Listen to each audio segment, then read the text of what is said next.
The airport should have felt like a place of beginnings. People rushing toward loved ones, children squealing, couples embracing. But for me, it felt like a cold metal cage closing around my ribs with every breath I took.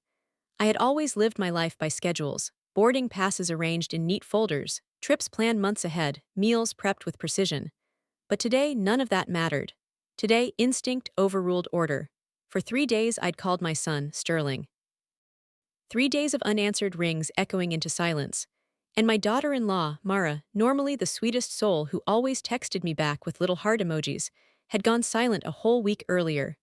Silence might not scare everyone, but a mother hears danger in silence long before it speaks. The Uber ride to their apartment complex felt like wading through molasses, slow, suffocating.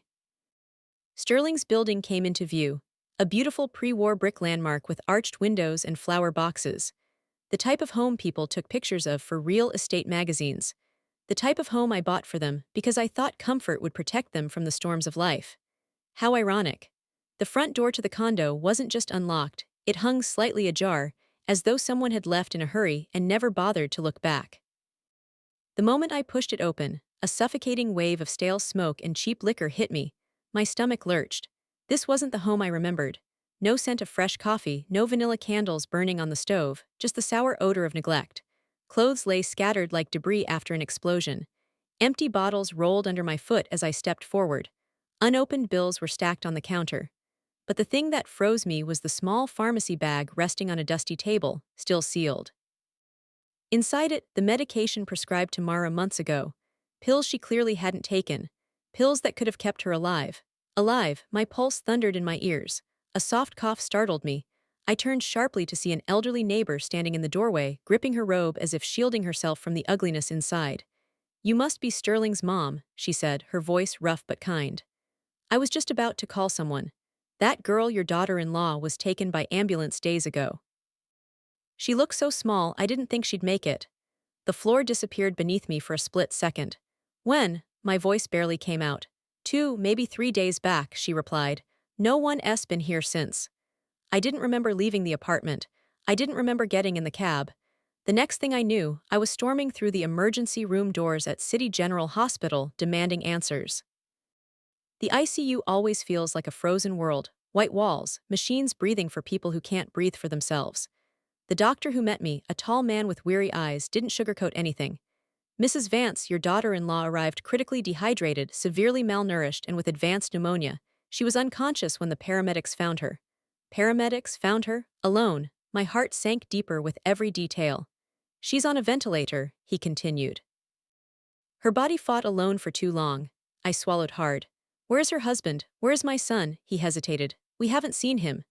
They let me into her room. And there she was, Mara, the girl who used to send me photos of her garden and ask for my apple pie recipe, now pale as moonlight, skin stretched over sharp bones. A ghost of the woman she'd been. I reached out and touched her hand. It was warm, yet fragile, like a paper leaf that might crumble under the weight of a breath. "I'm here, sweetheart," I whispered, even though I had no idea if she could hear me. Minutes later, unable to bear staying still, I stepped outside to catch my breath. The evening lights flickered across the hospital parking lot. And then, like a thunderclap, the unmistakable sound of revving bass boomed from around the corner. A midnight blue SUV screeched past the entrance. The same SUV I had gifted my son for his birthday, luxury model, top safety features, everything a responsible husband might need. Except Sterling wasn't responsible, and the sight in front of me confirmed it. Music blasted from the windows, shaking the pavement. 2 young women leaned out, laughing wildly. Behind the wheel, my son. My son, grinning like he owned the world while his wife lay struggling for life in the room behind me. He didn't even turn his head toward the hospital. Not a glance. My phone vibrated. A message lit the screen, glowing like a cruel joke. "Mama, I'm in the hospital with Mara. Pray for us. I haven't left her side." For the first time in my life, I felt something inside me break, not a crack, not a fracture, a snap, sharp and final. A mother's love shifted into something else, something colder, sharper, deadly calm. And in that chilling stillness, one thought rose above everything else. Sterling had no idea what storm he'd just unleashed. Because what I decided to do next would change all our lives forever. I stood on the hospital steps, staring at the road long after Sterling's SUV vanished, swallowed by the neon glow of downtown. The bass from his music still thudded inside my bones, mocking, vibrating, taunting me. It wasn't just the betrayal. It was the ease, the carelessness. How naturally he could laugh while the woman who wore his last name clung to a thin thread inside the ICU. My phone felt heavy in my hand as the last lie he'd texted stared back up at me. I haven't left her side. He hadn't even come within a mile of her. I inhaled, slowly, deeply, then exhaled. And it was in that breath, cold, steady, that a new version of myself formed. Not Sterling's mother, not the woman who made excuses for him, not the woman who patched up his messes. No, a different force. I walked calmly back through the hospital doors, the fluorescent lights buzzing like judgment overhead. As I approached the receptionist, my voice was so steady it startled me. "May I have a cup of water?" She handed me one, smiling politely, unaware that she was offering water to a mother who had just decided to choose justice over blood. I sat down, opened my phone, and dialed 911. When the dispatcher answered, I didn't hesitate. "My name is Olivia Vance. I want to report a stolen vehicle." I gave the details of the SUV, my SUV, still legally in my name. The dispatcher asked if I knew the person driving it. I paused, watching a team of nurses rush past with a patient on a stretcher. Then I answered with icy clarity, "No, I don't know him." The moment I hung up, a strange calm swept over me. Not relief, not satisfaction, just the quiet certainty of someone who had taken the first step off a cliff and accepted the fall. 20 minutes passed. Then my phone rang again, an unknown number. "This is Officer Bradshaw. We've located your vehicle and detained a man claiming to be your son." I could hear shouting behind him, Sterling's voice, unmistakably angry. The officer asked, "Is he authorized to drive the car?" I looked toward the ICU doors. Mara lay inside that room, breath borrowed from a machine. Sterling lay outside the law, his fate in my hands. "He is not authorized," I said. And with that sentence, the door on his version of reality slammed shut. The officer thanked me and hung up. I didn't feel joy. I didn't feel guilt. I felt awake. 48 hours passed in a blur of antiseptic and exhaustion. I barely slept. I barely ate. I stayed by Mara's bedside, watching her chest rise and fall under the rhythm of the machine. I spoke to her even though she couldn't answer, stories about her favorite tea, funny memories, anything to remind her that someone wanted her to come back. Sterling didn't call for love or guilt. He called because he was in holding. Every few hours my phone buzzed with a new local number. I ignored everyone. He left one voicemail. "Mama, what did you do? Pick up. This is a nightmare. Fix this. Fix it." Not a word about Mara. Not one. It was almost poetic. He was sitting behind bars for a lie, while the truth about him was finally standing in front of me, tall and unforgiving. In the rare hours I wasn't at the hospital, I returned to the apartment, the home I had paid for but no longer recognized. I needed to find Mara's identification for billing. What I found instead was her diary. A small, worn notebook tucked beneath folded linens. I shouldn't have opened it. But some things are meant to be discovered, even if they break you. Entry after entry told a story I never wanted to believe. Sterling asking for money she didn't have. Sterling taking her wedding ring to pawn it. Sterling threatening to throw her out. Sterling turning off the heat to save money for business deals, which were really nights out and debts he never intended to pay. I sat on the edge of their bed, gripping that diary, my nails leaving crescents in the cover. Sterling hadn't just neglected her. He had drained her. Emotionally, physically, financially. He hadn't married a wife, he'd acquired a resource. The kind of resource he burned through until it broke. I closed the diary and stood. The calm I felt earlier returned, colder and deeper. This time it wasn't just about a stolen car. It was about stolen years, stolen dignity, stolen safety. Mara needed protection. Sterling needed consequences. And I had the power to give both. When I returned to the hospital and reached for Mara's hand, something happened. Something small but monumental. Her fingers twitched, just the faintest movement, but enough to make my breath hitch. Her eyelids fluttered, slowly, heavily, then her eyes opened, cloudy, confused, but when they focused on me, the fear in them was unmistakable. Through the oxygen mask, she whispered the first words she had spoken in days. "Don't let him in." I leaned closer. "Who, sweetheart?" Her lips trembled. Her fingers tightened around mine with surprising strength. "Sterling," she whispered, "please don't let him near me." Her heart monitor beeped faster. Nurses rushed in to calm her. But her words burned through me hotter than any fever. Don't let him in. Not a plea, not a suggestion, a warning. And warnings are born from danger. Because in that moment I understood something terrifying. Sterling wasn't just irresponsible. He was dangerous. And he was about to come back into her life whether she wanted him or not. The morning after Mara whispered those trembling words, "Don't let him in," the world felt sharper, colder, as if the sun had risen only to illuminate the truth I had been blind to for years. I stepped outside the ICU, letting the door shut softly behind me, and stood there in the corridor, feeling something inside me harden into steel. I wasn't just fighting for her recovery. I was fighting for her safety. And I already knew who the threat was. I called my longtime attorney and friend, Elena Navarro, an iron-spined woman with a reputation for winning battles people didn't even know were being fought. When she answered, her voice crackled with concern. "You sound like you're about to declare war," she said. "I am," I replied. "And I need paperwork, fast." I told her everything, not the softened version I used when I wanted to protect Sterling. The truth, the rot, the neglect, she didn't gasp. She didn't scold, she simply said, "Come to my office at 8, I'll have documents ready." The next hours were a blur of pacing hallways, checking on nurses, confirming blood tests, signing waivers. Mara's condition was still critical, but she was alive. And that meant she needed a shield. I intended to be that shield. By 8 a.m., I walked into Alina's downtown law office, the walls lined with framed degrees and photos of cases she'd torn apart. She studied my face before she spoke.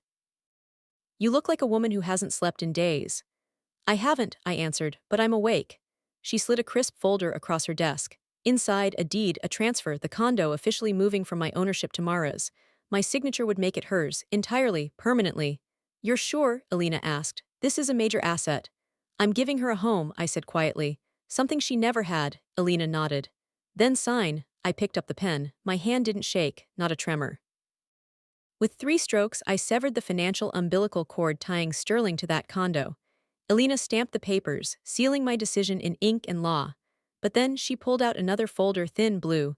"I found something while searching property records yesterday," she said carefully. "Sterling attempted to use your condo as collateral for a loan." My breath stopped. "What?" She handed me photocopies. A forged power of attorney with my signature, almost perfect. Except the flourish at the end was too long. A detail Sterling had clearly never paid attention to. "He tried to leverage the condo for a rather large loan," Elena continued. "A loan from people who don't care about credit scores, they care about repayment. And if he failed," her eyes met mine, heavy with meaning, "they would have come for you, or for Mara, they would have forced you out of your own property." Something hot and violent surged through me, not grief, not sadness, fury. A firestorm blazing in every vein. Sterling hadn't just neglected Mara, he hadn't just abandoned her. He had tried to gamble away the roof over her head and mine. "I'm done protecting him," I said, voice steady. "You already are," Elena said gently. "You burned the bridge this morning." She wasn't wrong. After leaving her office, I made one more call to the dealership where I'd purchased Sterling's beloved SUV. The same SUV he had driven past the hospital with 2 strangers as his wife fought for breath. "Sell it," I told the manager. "Today," he sputtered. "But ma'am, it's nearly brand new, you'll take a huge loss." "I don't care," I said. "Take the money and donate it directly to the hospital's patient support fund. Specify it's for Mara Jefferson's treatment and rehabilitation." Silence, then respect. "Yes, ma'am, I'll handle it personally." The moment I hung up, a weight lifted from me. The car hadn't been a gift, it had been a weapon in Sterling's hands, and now it was gone. I returned to Mara's room, ready to tell the doctors the financial burdens were handled, ready to refocus on her healing. But fate didn't give me a moment of peace. My phone buzzed again, not Sterling, not a friend, a woman, a stranger. Her voice was high-pitched, annoyed, and sugar-coated with cheap gloss. "Hey, is this Sterling's mom?" I stiffened. "Who's speaking?" "This is Trixie." I was in the SUV with him before the cops dragged us out. "They're saying the car was stolen." "Girl, what is happening?" "Sterling told us he's loaded, that it was his ride, that he owns a condo." The raw disgust that rolled through me was new, sharp. "Trixie," I said coolly, "Sterling owns nothing, not the condo, not the car, not even his own dignity." Her gasp squeaked through the phone. "But he said," "He lies," I cut her off. "Often and easily." Silence. Then a trembling breath. "He promised me a trip to Miami, then he lied to you too." I didn't wait for her reply. I ended the call. Not a minute later, Sterling's message arrived. "They let me out, I'm coming home, you owe me explanations." He still believed he had a home to walk into. He still believed he had control. He had no idea how fast the ground was shifting beneath him. Because when Sterling finally walked into that hospital lobby, he wasn't ready for the truth waiting for him, but I was. I waited for him in the hospital lobby, sitting as still as a statue on one of those stiff blue chairs no one ever finds comfortable. A book lay open in my hands, not that I was reading. The words blurred into meaningless shapes as the minutes crawled by. I wasn't waiting for my son. I was waiting for the confrontation I knew would change everything. At last, the elevator chimed. Sterling stepped out with the swagger of someone who still believed the world owed him something. But the swagger cracked quickly. His clothes were wrinkled, his hair a mess, and the shadows under his eyes made him look like he hadn't slept in years.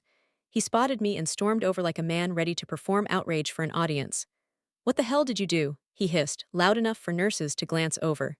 "You reported the car stolen. You humiliated me. Do you know who was in that SUV? Do you even understand what you caused?"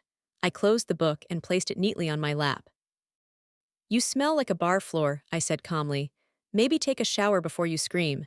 He blinked, thrown off by the lack of fear he expected from me. "Mama, stop playing. Give me the keys. We'll talk at home." "You don't have a home," I said. "Not anymore." He froze. "What? The condo is no longer in your name. It belongs to Mara, legally and permanently." For a moment, he looked like he hadn't heard me. Then his face contorted. "You gave my apartment to her." Voice cracked like glass. "You can't do that. I'm your son." "No," I corrected softly. "I'm your mother. That doesn't mean you own me or anything I paid for." His lips trembled with fury. "You think she'll keep it? Please, she's weak. She'll sign it back when I ask." I stood, slowly, deliberately. "Sterling, the last thing Mara asked for before she slipped back into sedation was this: don't let him in. She doesn't want you anywhere near her, not in her room, not in her home, not in her life." His face drained of color. "She's lying. She's confused. I need to see her. She'll clear things up."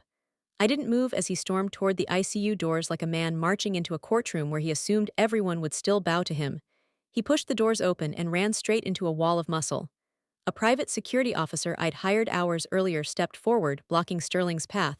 Broad shoulders, impenetrable expression, a human fortress. "Access restricted," the guard said. "I'm the husband," Sterling barked. "Get your hands off me."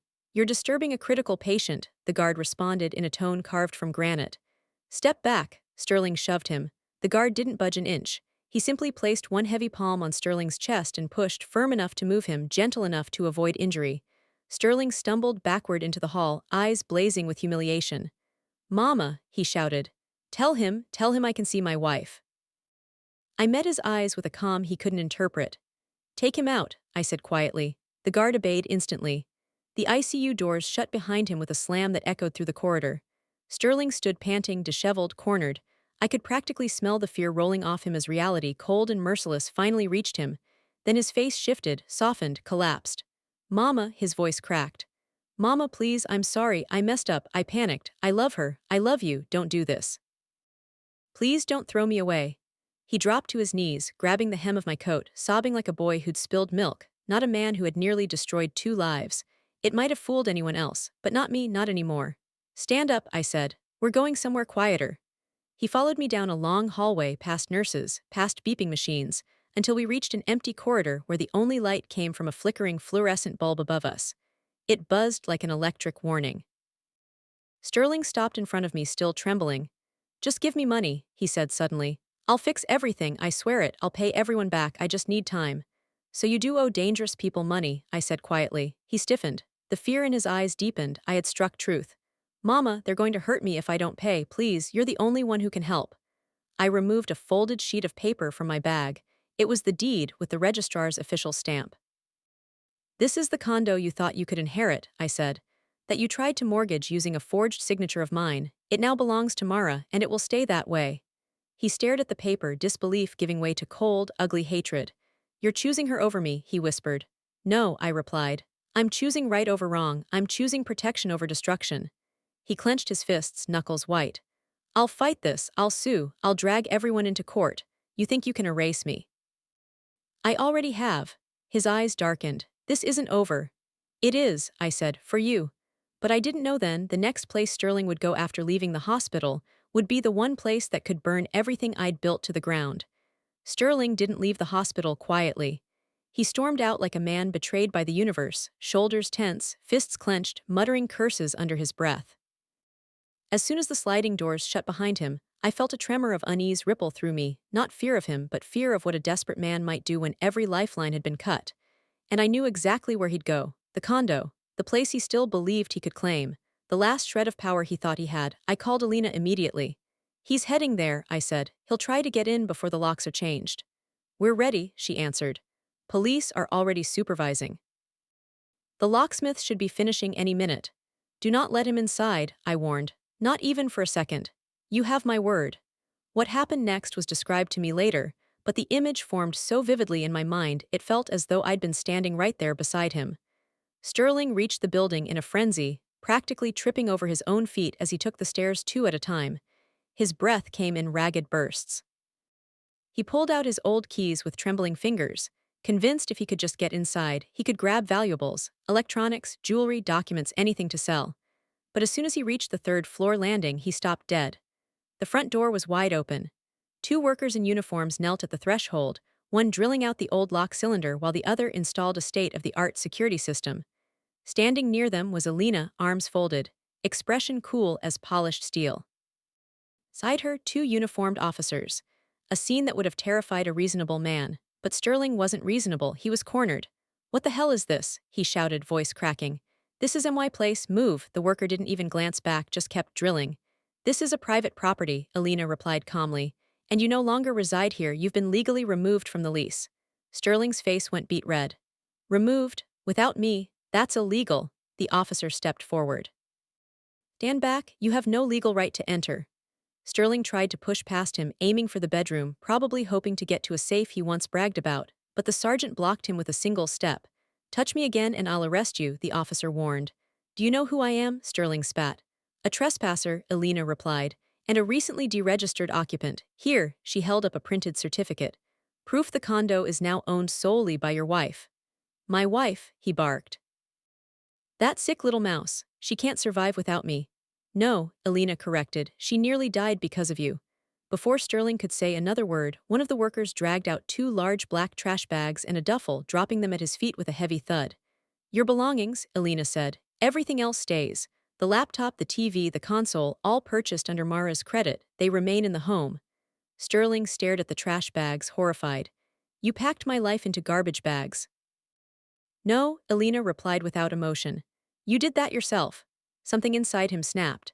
He kicked one of the bags, sending it tumbling across the hallway. The officers placed hands on their holsters, not threatening, just reminding him of the line he was edging dangerously close to.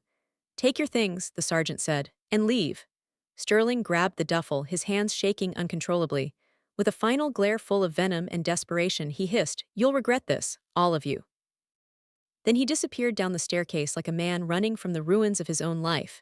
Meanwhile, I sat by Mara's bedside, unaware that everything at the condo had already erupted. The rhythmic beep of the heart monitor grounded me, reminding me why I had made every decision over the past 2 days. I watched her chest rise and fall. Too shallow, too fragile, but alive. I tucked a loose hair behind her ear, whispering, "He won't touch you again, I swear it." My phone buzzed. A bank alert. Attempted use of suspended card retained. So he'd gone to an ATM. He detried the last lifeline he thought I'd left open, and the machine had swallowed it whole. My breath left me in a long, tired sigh. It wasn't joy, it wasn't triumph, it was reality. A reality he couldn't escape anymore. He wanted the world without earning it. Now he had nothing. I leaned back in my chair, eyes heavy. I should have felt relief.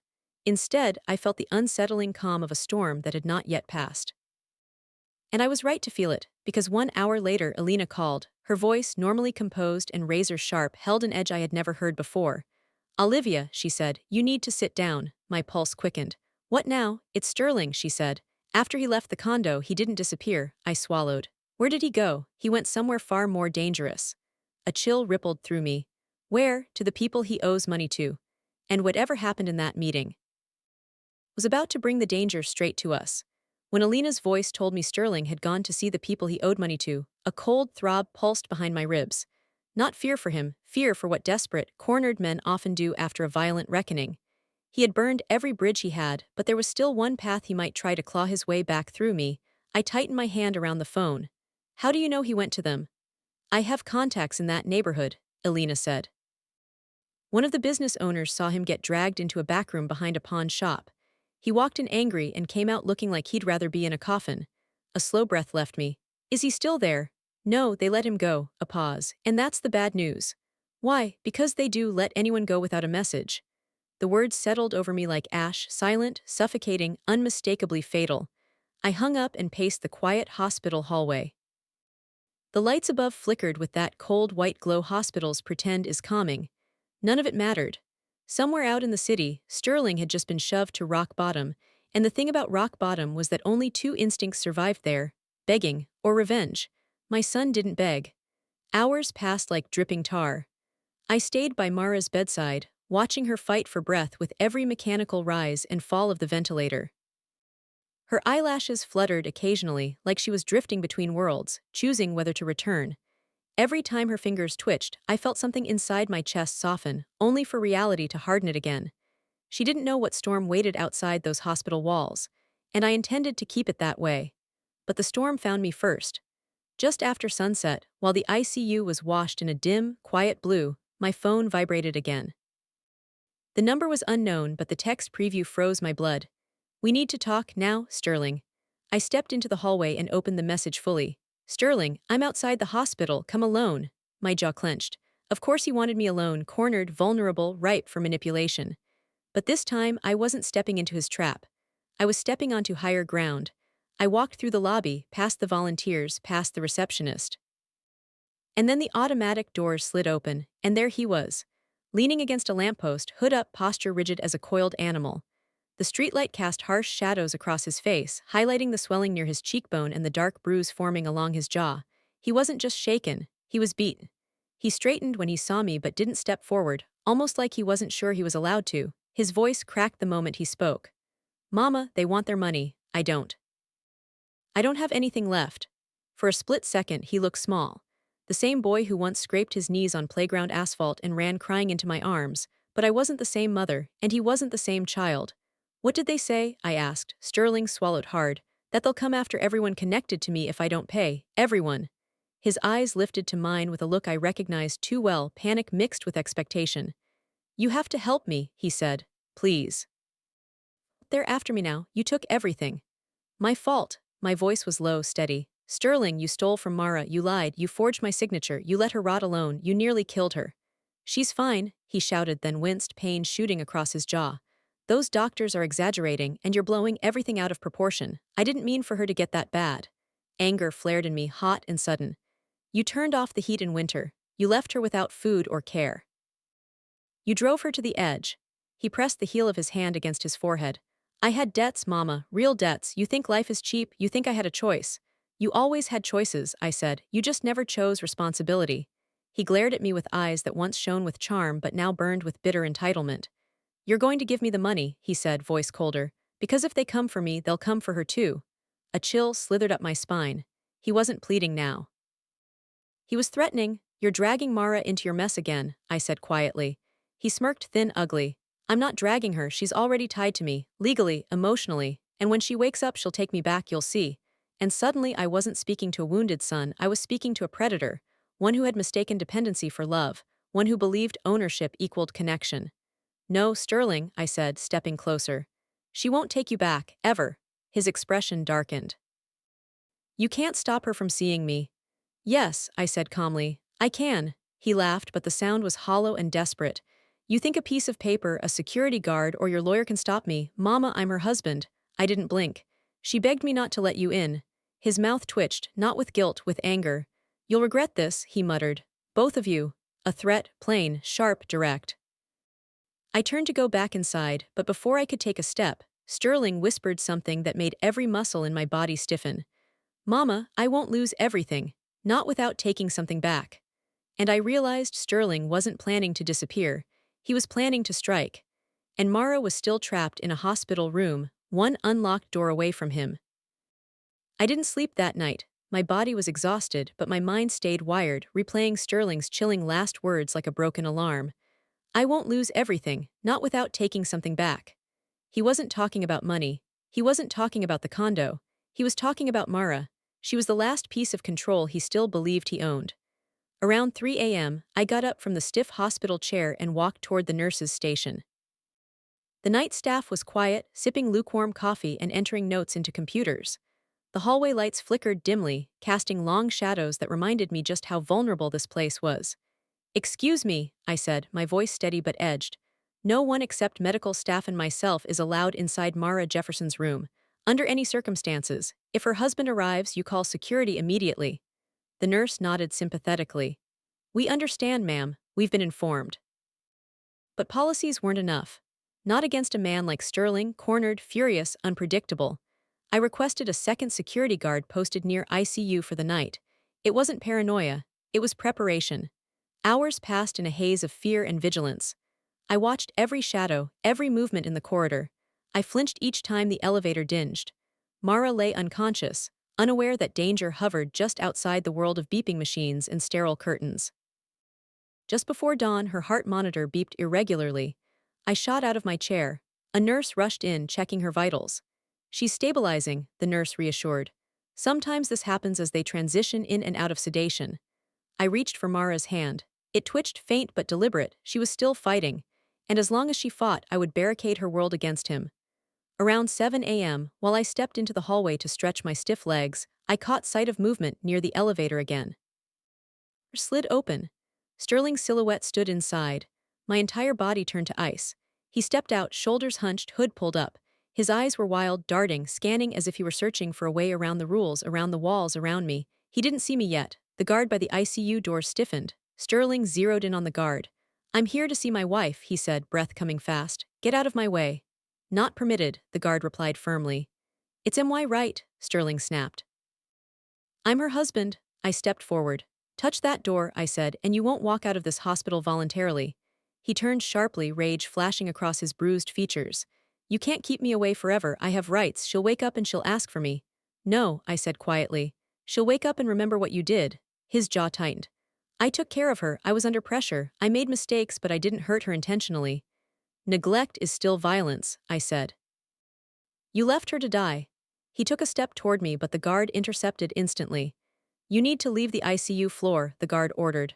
"Right now." Sterling clenched his fists, breathing hard. "I just need to talk to her, she'll understand me, she always does, she cried out for protection," I snapped. "From you." The truth slapped him across the face and something inside him shattered, but not in guilt, in fury. "You ruined everything," he shouted at me. "You poisoned her against me, you're trying to erase me." "I didn't need to," I said. "You erased yourself." He lunged forward, not with a fist but with desperation. The guard grabbed him instantly, pinning him against the wall with practiced ease. A nurse gasped. A patient in a wheelchair flinched, people stared, and I watched, not a mother watching her son. A witness watching a dangerous man restrained. "Let me go," Sterling roared, kicking, twisting. "SHES mine, MARA is mine." The words echoed down the corridor like something feral and unhinged. "Call the police," I instructed the nurse calmly. Sterling's head snapped toward me, eyes blazing. "You wouldn't." "I already did once," I said. "I'll do it again."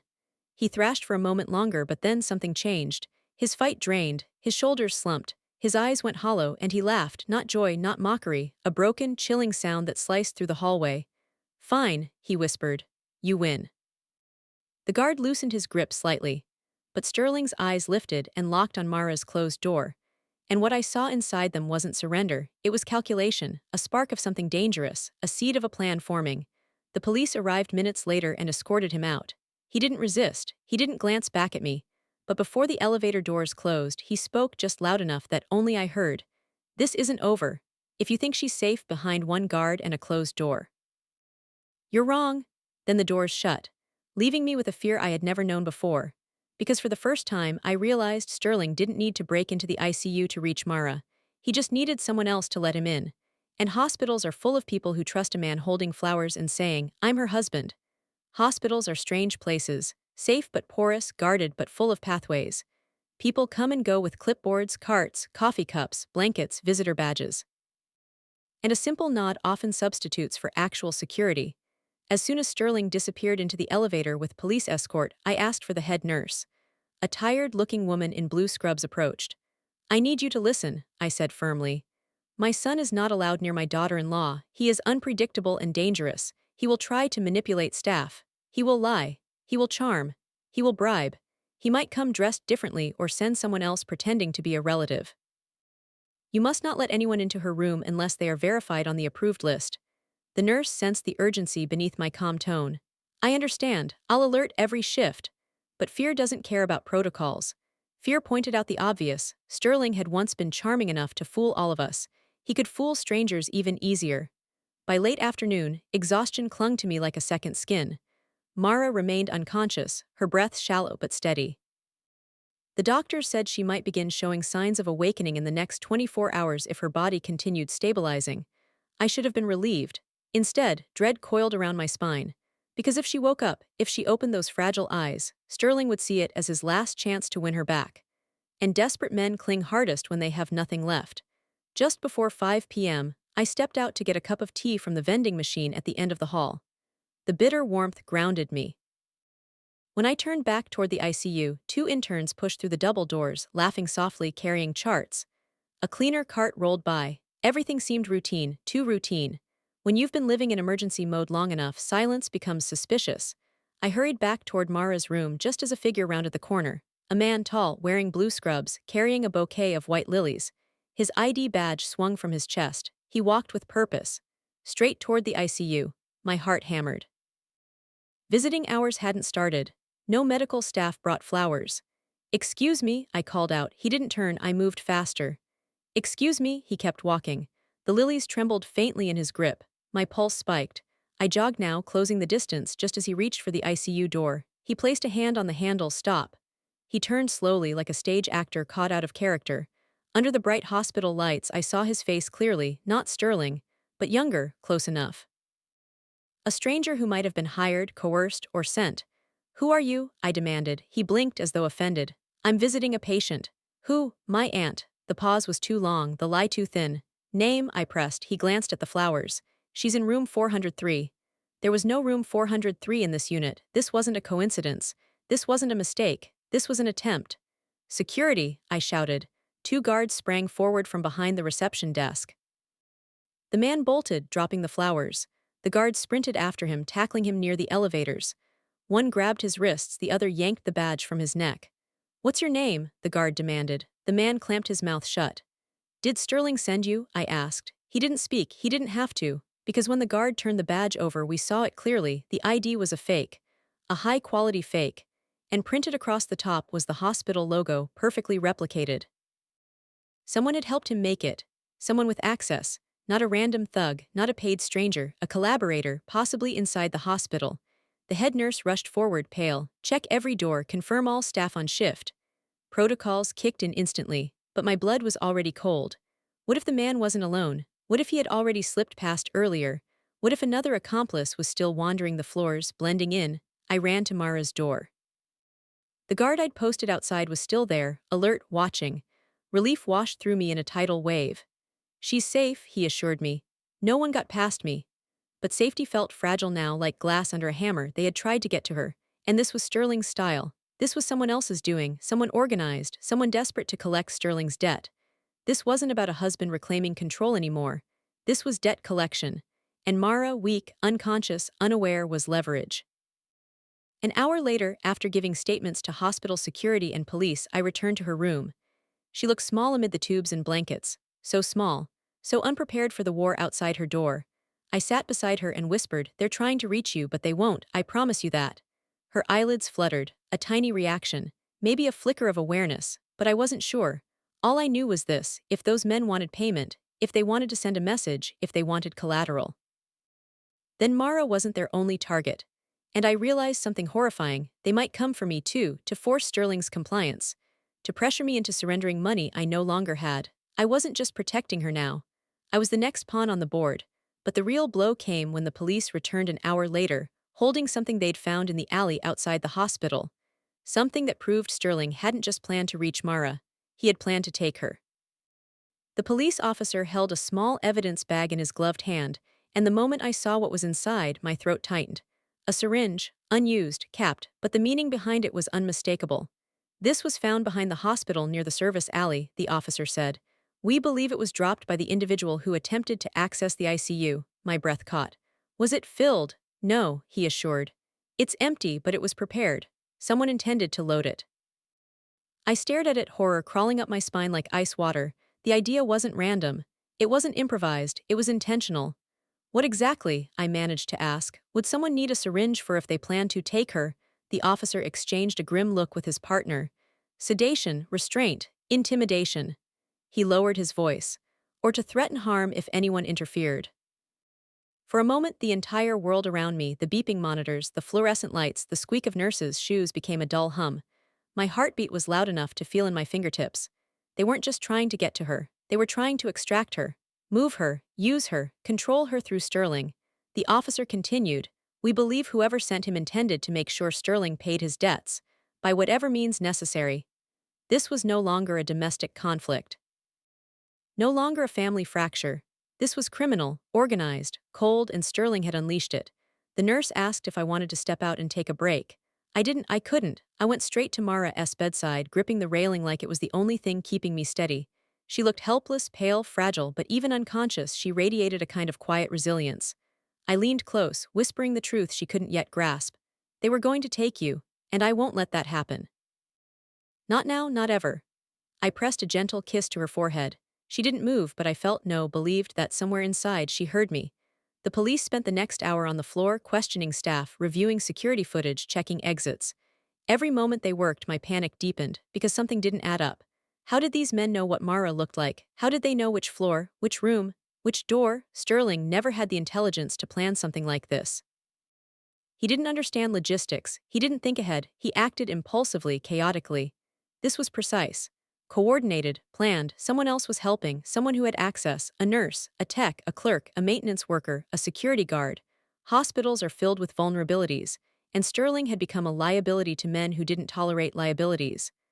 Around 10 p.m., just when I thought the night couldn't twist tighter, the supervising officer approached again. "We pulled footage from the east stairwell," he said. "You need to see this." He led me to a small monitoring station where two screens flickered with grainy black and white recordings from different angles. On the left screen, the fake nurse entering the building, walking with confidence, passing by staff who barely gave him a second glance. On the right screen, a figure standing behind the stairwell door, half in shadow, hood up, hands in pockets. My heart stopped. Even with the grainy footage, I recognized that posture. Sterling, he wasn't gone, he hadn't left the property. He had been inside the hospital earlier, hiding, waiting, watching. The officer paused the footage. "You see why we're concerned," he said. I swallowed hard. What was he doing? "We believe he was supervising, making sure the man he sent got in." My stomach twisted. "Did he leave afterward?"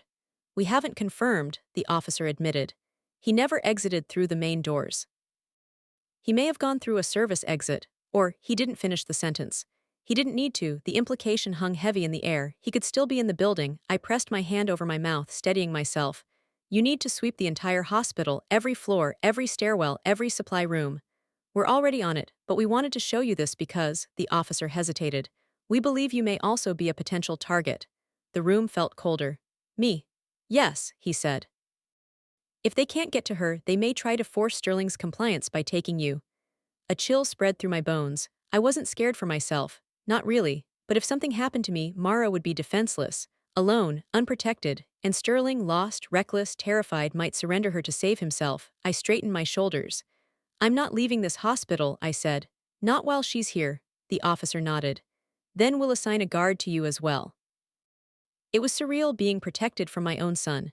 But it was necessary, because Sterling had crossed a line so deep there was no turning back.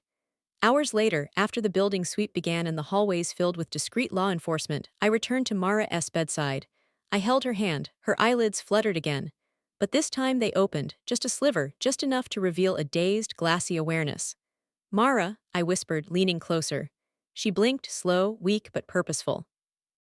"Mara, sweetheart, it's me. You're safe, you're safe." Her lips parted, barely audible.